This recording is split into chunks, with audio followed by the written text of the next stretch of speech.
In a world where mental health matters, through Food for Thought, we aim to create awareness and empower individuals to take charge of their mental well-being. Join us as we delve into the complexities of mental health and navigate the path towards healing and resilience.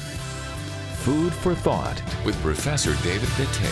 My full name is Catherine Wanjiru Kenywa. I'm a mom of one.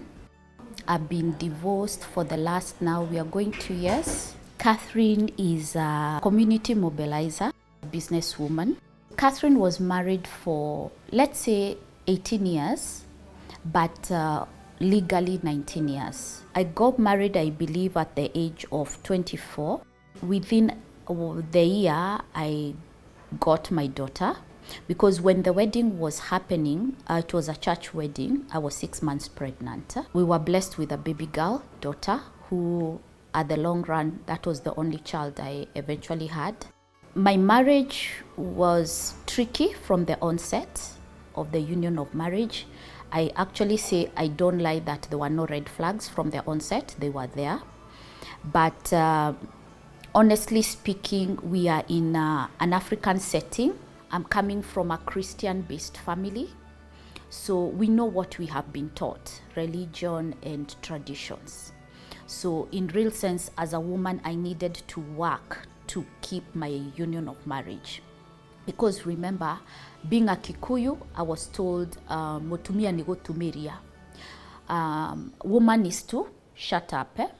Then Motumia niwe wakaga moshi wake. So the woman is the one who is supposed to build the home. So there is no way, even if from the onset of the marriage, when I realized that there were red flags, for example, like infidelity, then aggravating to insults, mental torture, and then eventually full-blown physical beatings, that I will not lie that I wasn't thinking of exit. But you see, you look at 1 year, African setting, you have not tried as a woman. Remember, I'm the one who was told I'm supposed to build my marriage. So I've not tried. So along the way, the first few years of my marriage, it was working towards making my marriage work. You're here when you go to your pastor, they tell you that, remember, you're not brothers and sisters.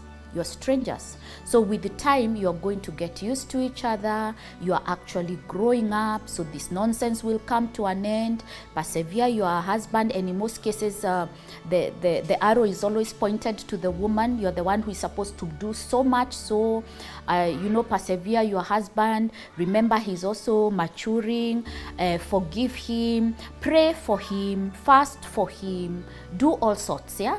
So along the journey, I did all what the church commissioned me to do, or I learned as a woman I am supposed to do. Welcome to Food for Thought with Professor Ndete. Gender-based violence is our topic and has been our topic for the last 4 weeks. In case you've missed out on any of the episodes, I would encourage you to go back to our YouTube channel or download the Family Media app and get to see some of the things we have talked about. And also, if you are in a situation where violence is happening, talk to somebody. Don't just sit down and pray and hope things will get better. No, find help. Help is always available. Professor, last week we had begun talking about some of the causes, and I want us to continue to explore that conversation, because I was thinking of some external things that sometimes may push a couple into this kind of a scenario. I'll never forget one time watching a clip of this woman who was complaining that her husband doesn't love her because he has never beaten her. Yep, common story. Yes, because culturally, that is what she was taught. So how does culture play in to issues of gender-based violence? Very important. I mean, they can play a very important role, because there are men who will beat their wives because it is that's their own way. That's a culturally prescribed way of asserting your authority, rather than just having sitting and having a dialogue. But it's also true in some cultures. you see, this man what kind of man is this? He has never exerted his authority on me. He has never even slapped me. Yeah, there are people who argue like that, and they take that kind of approach. We are not suggesting that the man should go ahead and slap her, or the other way around. But we are suggesting that there are other ways of expressing love other than being physical. As I had said a little bit earlier, violence under whatever circumstances is not acceptable. It doesn't matter whether you have a mental illness, it doesn't matter whether you have the circumstances are terrible, whatever circumstances, violence is not acceptable and cannot be justified under any circumstance. That is a starting point. And as long as everybody understands that we can do other things but not violence, we can solve this problem in other ways but not violence, then we are on a good standing point. I'm just curious, still on culture, because we have cultural issues like the FGM conversation. So how do we look at that? Would we classify that as violence against women? Again, it will depend on the culture and the laws of the country. And we must always be very careful in taking the way we believe and we expect it to be perfectly okay with other people. It's very difficult. Yes, people try to legislate against certain practices, like in some countries, it is even prohibited by law because people have come to accept that as not actually acceptable. But I like this way of doing things. Why don't we, instead of just prescribing, and I'm not saying we don't prescribe, we should prohibit it, but in the actual implementation, you are going to implement what you want to implement. If you get people to cooperate, why don't we have dialogue? Why don't we sit down and discuss these things? Educate one another. Yeah, one another. This is, say, genital mutilation. These are the likely medical complications. And there are very many of them. They are medical complications. You don't know what will happen to the children. In fact, by having this procedure done, is likely to adversely affect children during birth with long-term consequences. Why don't we just sit down and have dialogue? When we are dealing with the cultural issues, one has to be very careful, very sensitive. Yes, because you cannot force people to do it. I mean, you cannot force people to do it or not to do it. I mean, they have been talking about female genital mutilation in this country for a long time. It's still going on. There's a video clip I watched. I don't know what tribe it is. I don't know whether it's a tribe in Kenya or in one of the East African countries, but they had a very weird culture where the men have whips, viboko, and they whip the women. And this is a ritual for finding a bride. And I thought, what madness is this? But to them, it's not madness. That's their way of life. So apparently, if I understood it right, the woman who is able to endure the most pains is the most beautiful bride. The most beautiful. Yes. So you find women with scars on their backs because they've gone through this ritual several times. And I'm thinking, what madness is this? Again, culture. That's the way they believe things. This is the way they have been socialized. This is the way they understand the things. Is it not possible to have dialogue with them? Yes. I think at the end of the day is sure enough, you can have a law. And you may not have been able to implement that law. You may not be able to go around talking to everybody in the community. Has this happened to you? Why don't you go and report it to the police or authorities?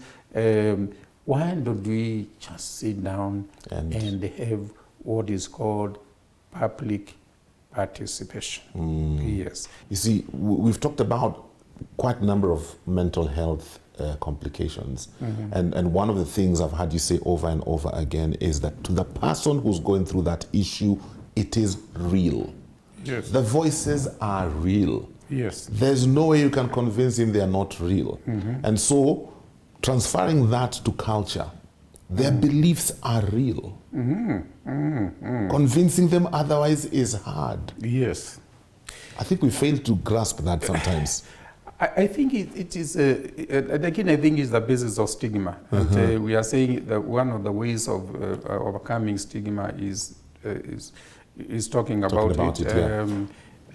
People coming out in the open and talking about it. There was a time of the I think it was the Prime Minister of Norway who had depression, and he said, "I'm depressed. I'm going out for treatment." But you see, if you are hearing voices, and they are crystal clear voices, like I'm hearing yours, and you are hearing mine. Yes. You can even say, "This is what this person is saying." And you can hear it with your own ears. Yes. Yeah. And you may talk about it or not talk about it. And then you go and tell somebody that you are talking about me. And say, I have never talked about you. Yeah. I have never abused you. You must be demon possessed. You must have been bewitched for you to hear things that are not there. And yet, and that is their own way of explaining things. They have no other way of explaining, and you cannot blame them. How can you hear voices of people who are not there? Yeah. But if you sit them down, and this is what I keep on saying, patients are intelligent people. In fact, some of the most intelligent people I have ever met are people with a severe mental illness. Wow. Yes, very, very intelligent people. And we've no time to give you examples. Very intelligent people. But if you sit them down in a respectful manner, without criticizing the way they do things, and you tell them, yes, I understand this is the way you do things, this is the way you have been brought up. This is what everybody else believes in that society. That's fine. I have no problem with that. But there is also another explanatory model that people can hear voices of people who are not there because of the way or what happens in their brain. Yeah. If you sit down and explain to people, take time. Don't criticize their culture. You'll be surprised how people change within a very short time. Okay. We are out of time for today's episode. I hope you're learning something. I would encourage you to spread the word because mental health issues are on the rise in this generation, and these conversations are very important for us to be able to reduce the stigma and to let people know that help is available. That sometimes you can think this is only happening to me.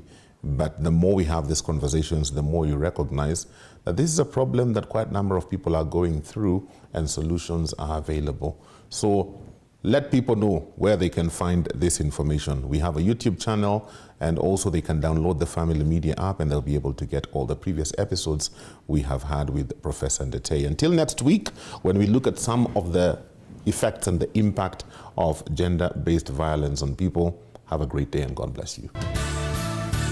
Food for Thought with Professor David Ndetei.